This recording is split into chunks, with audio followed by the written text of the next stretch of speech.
சாலை போக்குவரத்து துறையான ஜேபிஜேவின் வாகனத்தை பேராசிம்பாங் புலாகில் ஆபத்தான முறையில் ஓட்டி சென்று வைரலான பணியாளர் இடைநீக்கம் செய்யப்பட்டுள்ளார். நேற்று புகார் கிடைத்த கையோடு நோட்டீஸ் வெளியிடப்பட்டு அந்த அதிரடி நடவடிக்கை எடுக்கப்பட்டதாக ஜேபிஜே தலைமை இயக்குநர் டத்தோ ஏடி ஃபட்லி ரம்லி தெரிவித்தார்.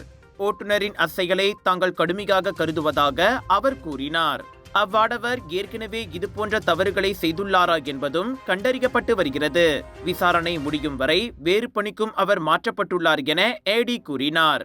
சாலை விதிமுறைகளை பின்பற்றாதவர்கள் யாராக இருந்தாலும் தயவு தாட்சண்யம் பாராமல் ஜேபிஜே நடவடிக்கை எடுக்கும் என்றார் அவர். ஜேபிஜே வாகனம் ஒன்று சாலையின் இரட்டை கோட்டில் ஆபத்தான முறையில் இன்னொரு வாகனத்தை முந்தி செல்லும் 12 வினாடி வீடியோ முன்னதாக வைரலானது குறிப்பிடத்தக்கது. டாக்டர் அப்பாராவ் சன்னாசையின் த ரப்பர் எஸ்டேட் பாய், பால்வெட்டியின் மகன், பல்கலைக்கழக விரிவுரையாளரான சுயசரிதை.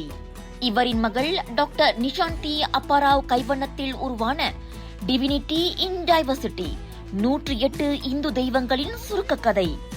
தந்தை மகள் படித்திருக்கும் இந்த சிறப்புமிகு நூல்களை உடனே வாங்கி படியுங்கள். விலையோ மலிவு, செலவோ குறைவு, தரமோ உயர்வு, மனமோ நிறைவு. மக்களின் தேர்வு என்ரிகோஸ் முழு ஆடை சத்துள்ள பால்மாவு.